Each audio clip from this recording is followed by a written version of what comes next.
आज के इस कार्यक्रम में उपस्थित तमाम मंच पर मौजूद सम्मानित साथीगण, मेरे समक्ष बैठे पिता तुल्य बुजुर्गों, नौजवान साथियों, मातृशक्ति, प्यारे बच्चों, आज अंबेडकर शिक्षा प्रचार समिति के बैनर के नीचे हम बाबा साहेब भीमराव अंबेडकर जी का परिनिर्वाण दिवस मना रहे हैं। इस कार्यक्रम को सफल बनाने हेतु आज आप अपने समाज की और अपनी एकता जागरूकता का परिचय देने के लिए यहाँ सब एकत्रित हुए। इसके लिए मैं इस हॉल में मौजूद सभी का हृदय की गहराई से वंदन करता हूँ, अभिनंदन करता हूँ, आभार प्रकट करता हूँ, धन्यवाद करता हूँ। मैं ज्यादा बड़ा प्रवक्ता तो नहीं हूं,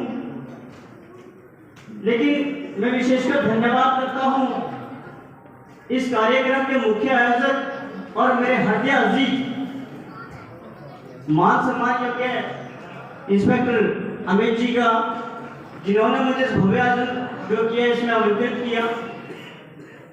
अभी कॉन्स्टिट्यूशंस की बात कर रहे थे। कॉन्स्टिट्यूशंस के अंदर प्रोवाइड की गई हक अधिकारों की बात कर रहे थे। पिता तुल्य बुजुर्ग बहुत ही अच्छे लफ्जों का इन्होंने इस्तेमाल किया। और एक अभी युवा साथी भी युवा थे, इसलिए जोश भी जायज था। वो जोश में भी एट्रोसिटी की बात कहकर गए, जो कि सच थी। लेकिन मात्र संगठन के, किसी भी संगठन के पदाधिकारी बन जाओ, किसी भी संगठन के प्रदेश अध्यक्ष बन जाओ, जिला अध्यक्ष बन जाओ, आपका पद और आपकी प्रतिष्ठा किसी भी काम की नहीं है अगर समाज के प्रति आपका मन निछावर नहीं है, अगर आप समाज के प्रति समर्पित नहीं हो। साथियों, मैं एक विशेष चीज और बताना चाहता हूं। मैं बाबा साहब का गुणगान नहीं कर सकता क्योंकि यहाँ तमाम बुद्धिजीवीगण बैठे हुए हैं, हमसे बेहतर वो शायद बाबा साहब के बारे में बता सकते हैं। लेकिन मैं आपको एक विशेष बात बाबा साहब के बारे में बताना चाहता हूँ। यहाँ मेरे से पूर्व जो वक्ता आए, उन्होंने भी शिक्षा पे बात करी, संगठित रहने पर भी बात करी और संघर्ष की बात करी, जो कि बाबा साहब एक नारा देकर गए थे।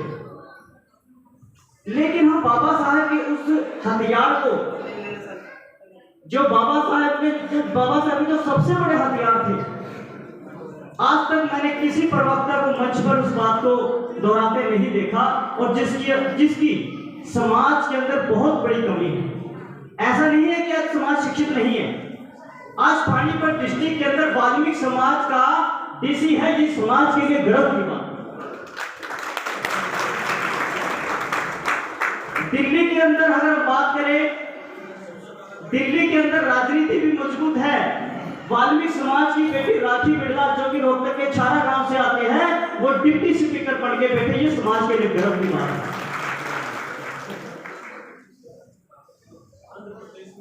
हाँ, आंध्र प्रदेश में भी है। बहुत सही कहा भाई साहब ने।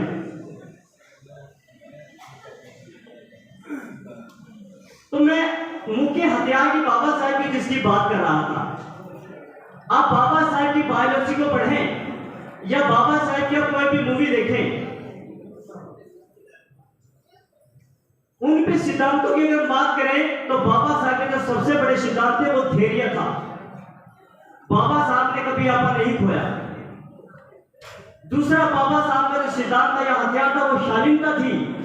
बाबा साहब के ऊपर अगर कोई प्रहार भी करता था तो बाबा साहब कभी पलट कर वार नहीं करते थे।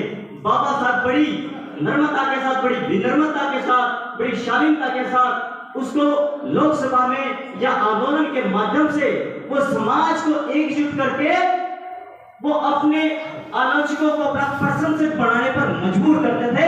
ऐसी शख्सियत। लेकिन आज हम देखते हैं,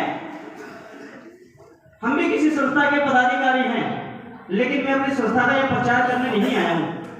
सोशल मीडिया के माध्यम से मेरे बहुत साथी बहुत से साथीगण अपने आप को प्रदेश अध्यक्ष लिखते हैं, प्रदेश कार्यवाहक अध्यक्ष लिखते हैं, जिला अध्यक्ष भी लिखते हैं, लेकिन उनके पीछे उसके जिले की 11 आदमी की टीम नहीं होती।